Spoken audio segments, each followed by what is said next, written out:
시대를 초월하여 모든 사람이 갈망하는 한 가지가 있다면 그것은 바로 행복일 것입니다. 우리 주변에는 행복에 대한 다양한 견해와 격언들이 있습니다.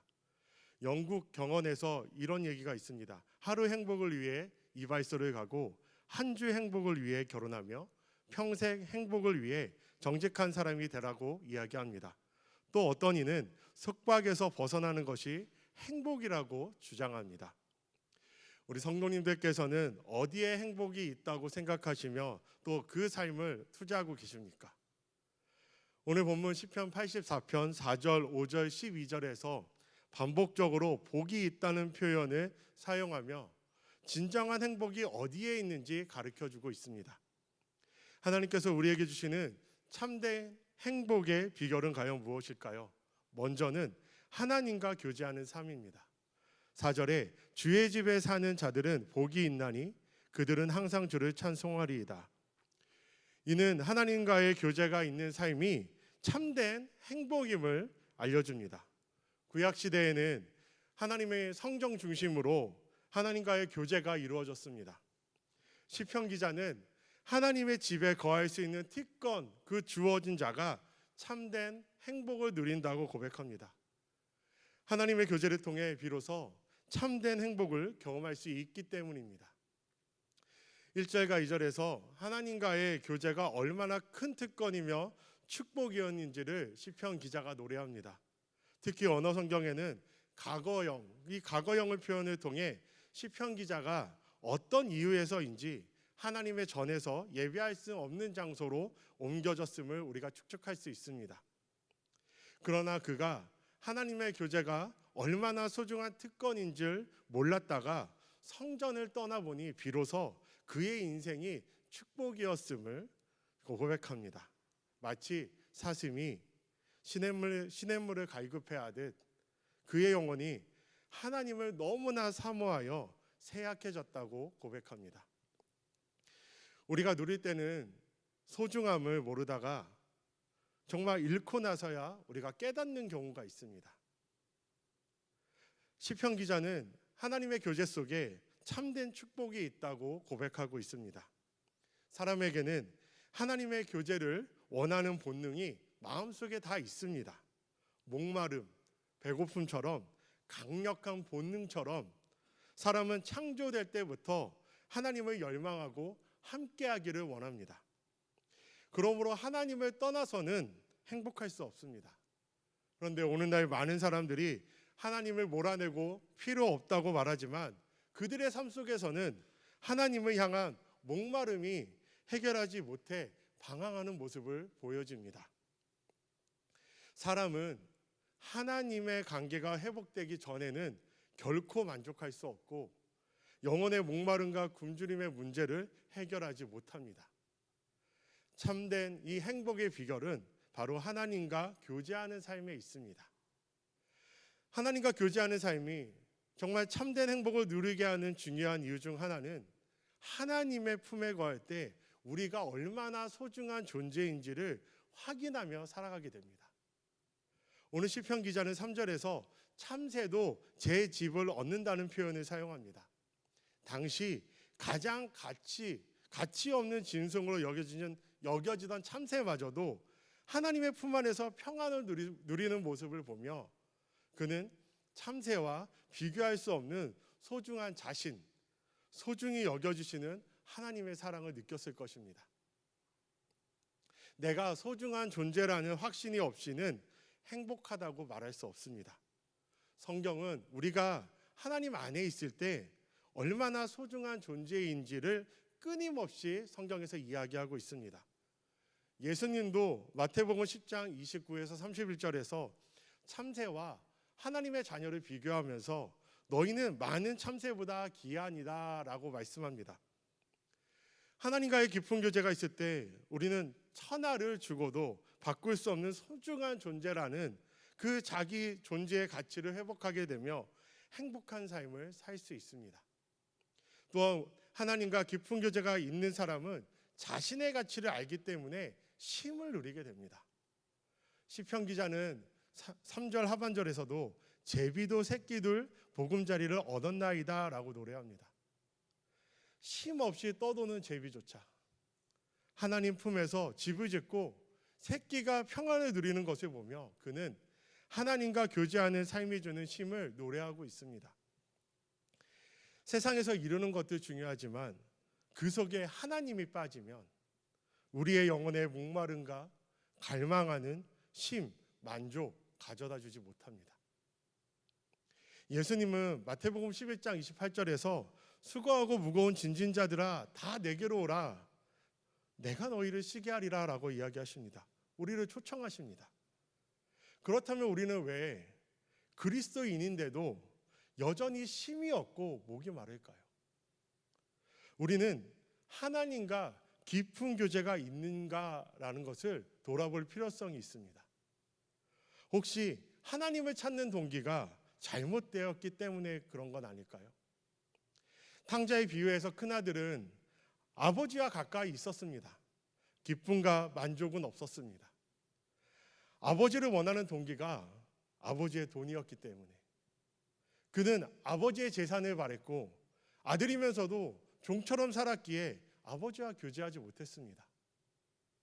우리의 성김과 갈망의 동기가 무엇인지 정직하게 우리는 점검해 봐야 합니다. 하나님을 수단으로 삼는다면 관계는 깊어지지 못합니다. 또한 하나님과 깊은 교제를 위해서는 행동의 결단이 필요합니다. 즉 순종이 필요합니다. 하나님을 다 알고 이해한 후에 움직이겠다는 사람은 하나님을 알 수도 그리고 관계가 깊어질 수도 없습니다. 깊은 우정은 희생과 헌신이 따르는 행동을 통해 맺어집니다. 이와 마찬가지로 하나님과의 관계의 깊이는 우리의 순종의 깊이와 정비례 합니다.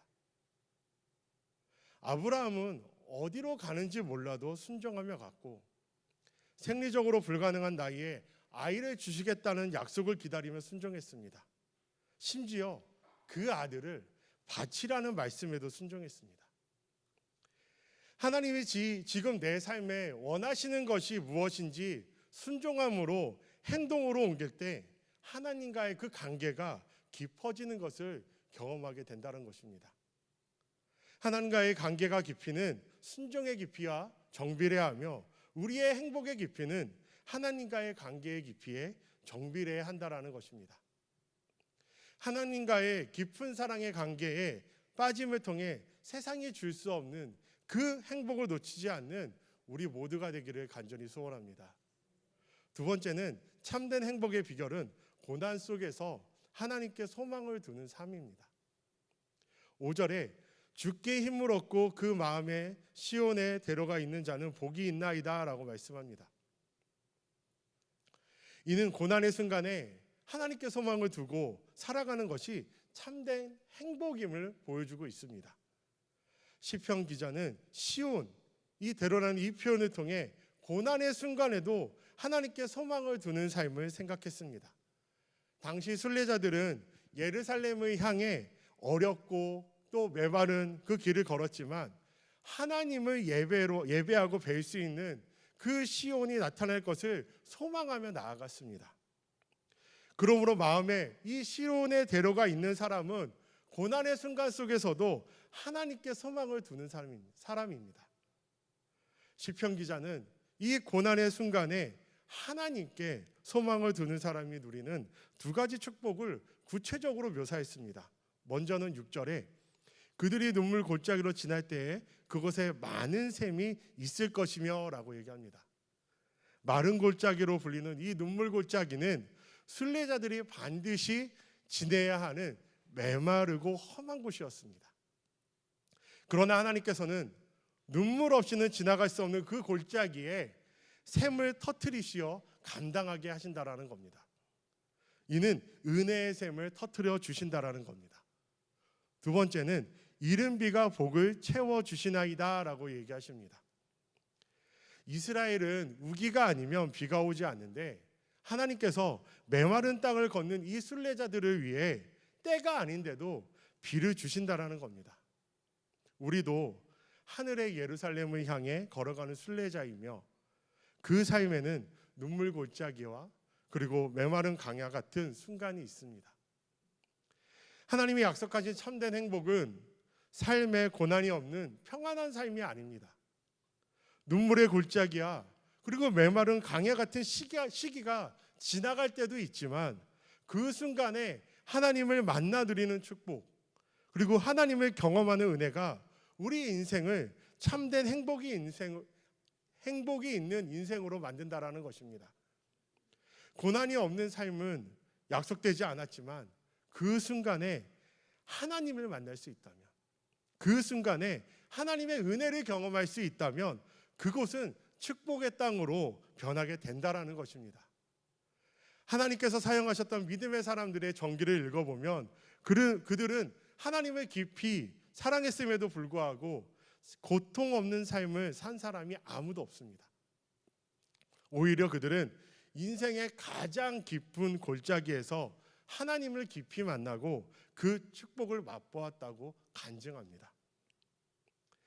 광야는 쉽지 않은 곳이지만 편할 때에는 만날 수 없는 하나님, 모든 것이 잘 풀릴 때에는 경험할 수 없는 그 하나님의 사랑을 경험할 수 있는 곳이고, 그곳을 경험하면 축복의 땅으로 변한다라는 것입니다.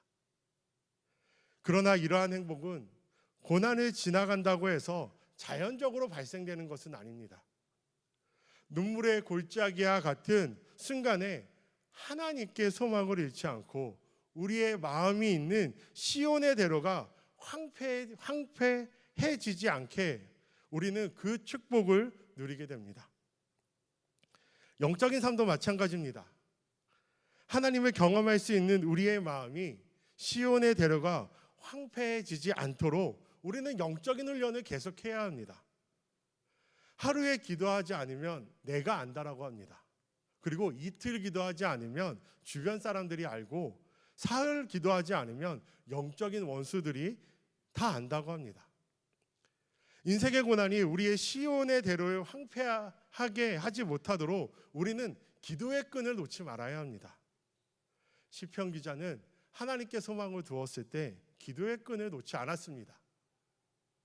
8절에서 만군의 하나님 여호와여 내 기도를 들으소서, 야곱의 하나님이여 귀를 기울으소서라고 기도합니다. 눈으로 볼 수 없고 마음으로 느껴지지 않고 이해되지 않을 때도 정말 이 삶의 예배와 기도가 메마르지 않도록 우리는 정말 노력해야 합니다. 고난의 순간에 가장 필요한 것이 기도인데 역설적으로 가장 어려운 것 또한 기도입니다. 나는 어려움이 오면 기도할 거야, 이렇게 생각하지만 막상 어려움이 지나가는 이들은 그 순간에 가장 기도하기 어려웠다라고 얘기합니다. 이런 마음속에 이런 상태에서 하는 기도는 하나님께서 들으실까? 이런 메마른 마음으로 하는 기도 하나님이 응답하실까? 이런 의심이 생기기 때문에 그렇습니다. 그러나 잊지 말아야 될 것은 하나님이 가장 기뻐하시는 기도는 메마른 강야에서 드리는 기도입니다. 마가복음 9장에 나오는 귀신 들린 아들을 데리고 예수님께 나온 아버지의 기도는요, 믿음 없는 기도였습니다. 예수님께서 할 수 있거든이 무슨 말이냐, 믿는 자에게는 능치 못함이 없느니라라고 하시자 아버지는 나의 믿음 없는 것을 도와주소서라고 기도했습니다. 하나님은 그 기도를 귀하게 여기시고 들으시고 응답하셨습니다. C.S. 루이스는 메마른 상태에서 드리는 기도야말로 하나님을 최고로 기쁘시게 해드리는 기도라고 이야기합니다.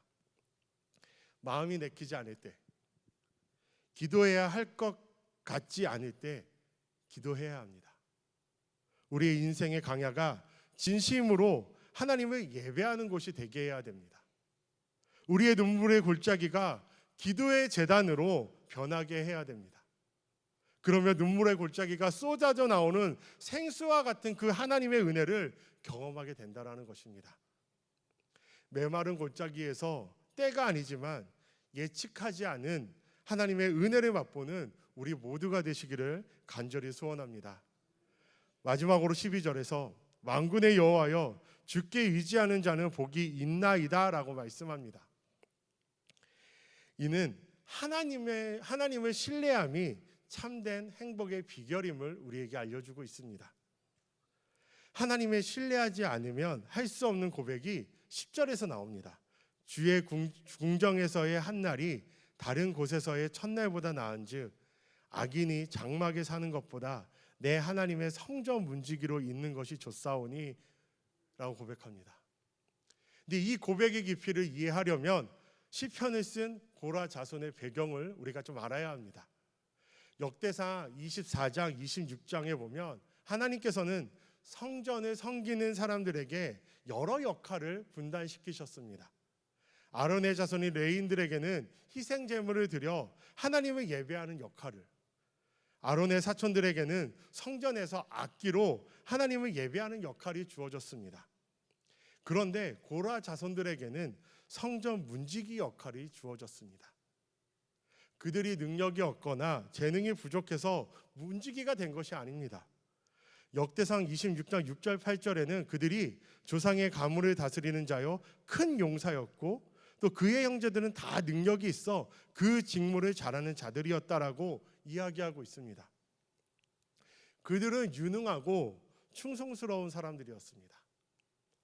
고라 입장에서 본다면 실망하거나 사실 섭섭할 수도 있었을 것 같습니다. 그러나 고라 자손은 세상의 기업에서 CEO가 되는 것보다 하나님의 집에서 말단, 문지기로 있는 것이 더 영광이고 감사하다고 고백합니다.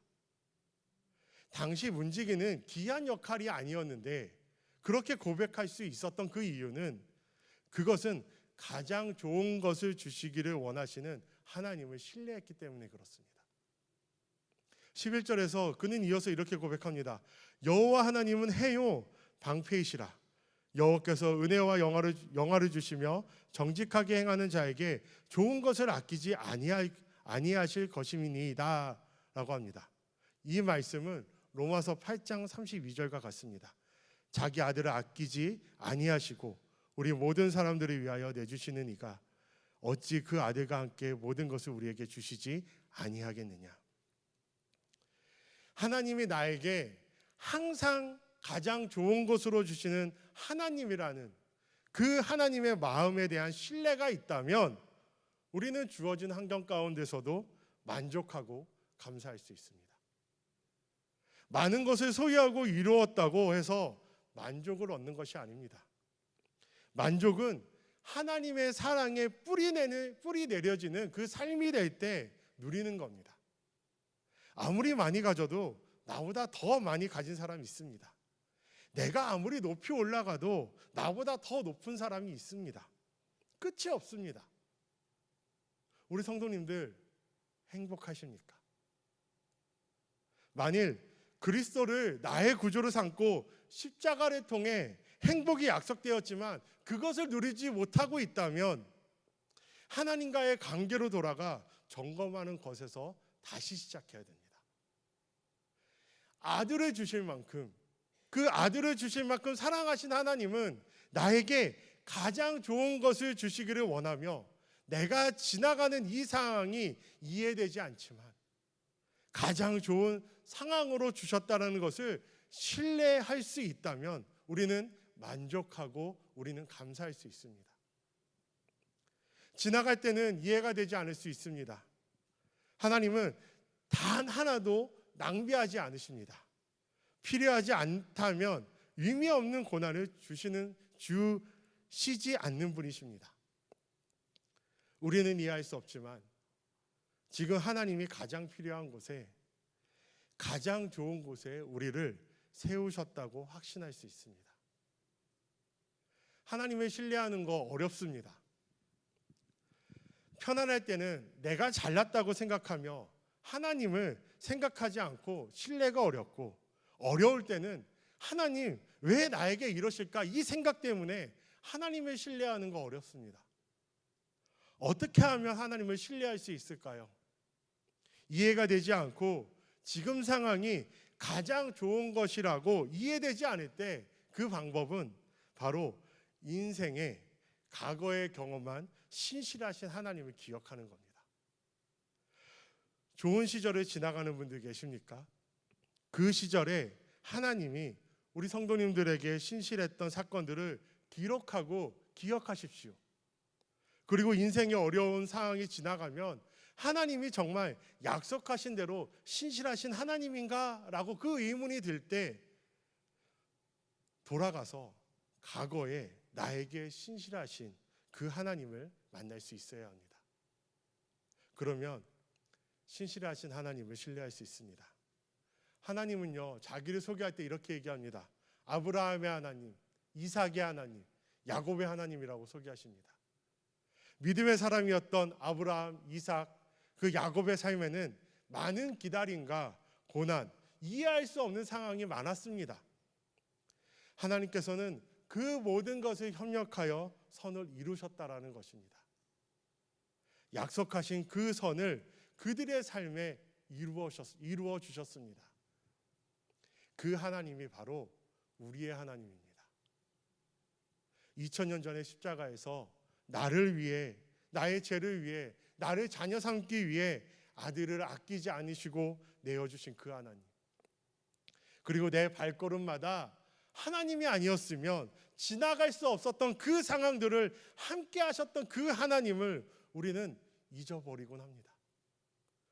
그 순간으로 돌아가셔야 됩니다. 인생의 바닥을 쳤을 때 하나님 없이는 설 수 없었던 그 상황을 잊지 마십시오. 그러면 지금은 이해할 수 없고 볼 수 없지만 하나님을 신뢰할 수 있게 됩니다. 우리 하나님은 사랑하는 자, 곧 그 뜻대로 부르심을 입은 자들에게는 모든 것이 협력하여 선을 이루게 하시는 하나님이십니다. 행복을 찾고 계십니까? 행복은 동화 속에 파랑새처럼 잡기 어려운 꿈이 아닙니다. 행복은 우리를 가장 깊이 사랑하시는 하나님의 따뜻한 품 안에 있습니다. 이 참된 행복의 비결은 아는 것은 우리 삶을 완전히 변화시킵니다. 행복은 하나님과의 깊은 교제가 있는 삶에서 솟아납니다. 하나님과 가까울수록 세상의 그 어떤 어려움에도 흔들리지 않습니다. 깊은 평안과 기쁨을 누리게 된다는 것입니다. 심지어 가장 어두운 고난의 골짜기에서도 행복은 존재합니다. 그 고난에서도 그 순간에도 하나님께 우리의 모든 소망을 들 때 우리는 고통 속에서도 샘솟는 은혜의 평안을 경험하게 됩니다. 때로는 이해할 수 없습니다. 납득되지 않는 상황 속에서도 과거에 우리에 함께 하셨던 그 신실하셨던 하나님을 기억하며 신뢰할 때, 그리고 우리가 미래까지 붙들고 계시는 그 하나님을 믿고 붙잡을 때 환경을 초월하는 정말 진정한 행복이 우리 삶에 가득 채운다는 사실입니다. 이 하나님의 약속하신 행복을 절대 놓치지 마시고 날마다 누리기를 소원합니다. 행복 이제 함께 누리고 우리는 확장해 가야 됩니다. 이제 이 놀라운 행복의 여정을 혼자가 아니라 따뜻하고 사랑이 넘치는 공동체 안, 가정교회에서 함께 이어가야 된다는 겁니다. 이 행복을 나누면 나눌수록 더욱 커져가는 기적과 같습니다. 바로 이 소중한 사역을 위해 정말 이번 주부터 각 가정교회에서 태신자, 우리 VIP 여러분들을 위한 소품과 나들이, 그리고 가정으로 이제 초대를 시작합니다. 이 모임들은 그저 맛있는 식사를 나누는 자리가 아닙니다. 예수님을 만난 후 나의 삶이 어떻게 변했는지, 그 크신 사랑과 관심이 얼마나 큰 행복으로 다가오는지를 함께 나누는 사랑의 시간이라는 것입니다. 서로의 이야기를 듣고 또 함께 웃고 함께 기도하고 또 주 안에서 허락된 이 진정한 쉼과 참된 만족을 경험하게 된다는 것입니다. 사랑하는 모든 성도 여러분, 이 행복을 함께 만들어 갈 때입니다. 우리가 먼저 경험한 정말 예수 그리스도를 만난 이 행복을 귀한 새 가족들의 삶에 깊이 뿌리 내려질 수 있도록 각 가정교회 리더들과 우리 모든 성도님들이 적극적으로 참여해 주시고 사랑과 관심을 쏟아주시기를 간절히 부탁드립니다. 이 귀한 만남을 통해 하나님 아버지의 그 무한하신 사랑과 깊은 관심이 우리 VIP 새가족 삶 가운데 더욱 충만히 부어지기를 간절히 소망합니다. 이 세상에서 어떤 것도 빼앗을 수 없는 그 예수 그리스도 안에서, 하나님 품 안에서 발견된 이 참된 행복이 정말 우리 모든 성도님들과 그리고 그 삶과 가정 가운데 가득하시기를 정말 간절히 소원합니다. 우리 이 시간 결단하며 찬양하며 나아가겠습니다.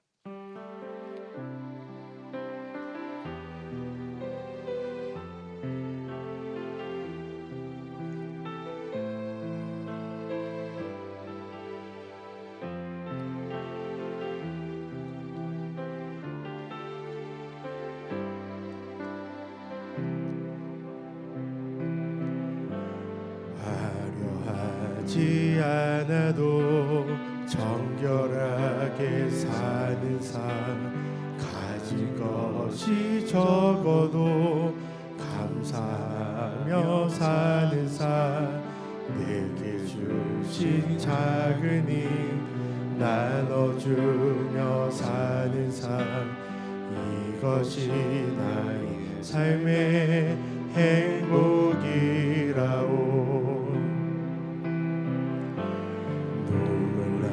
일 많지만 기도할 수 있는 것, 억울한 일 많으나 주를 위해 참는 것, 비록 작은 삶 주 뜻대로 사는 것, 이것이 나의 삶의 행복이라오. 이것이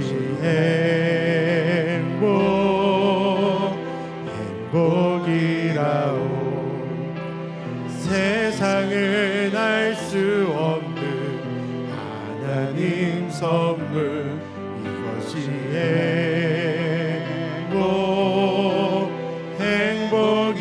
행복이라오. 하나님의 자녀로 살아가는 것, 이것이 행복이라오. 이것이 행복이라오.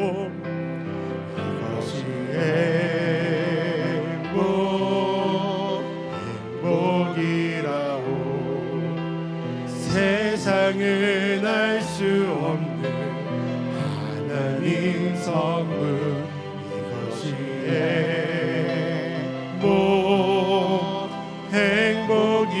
행복이라오.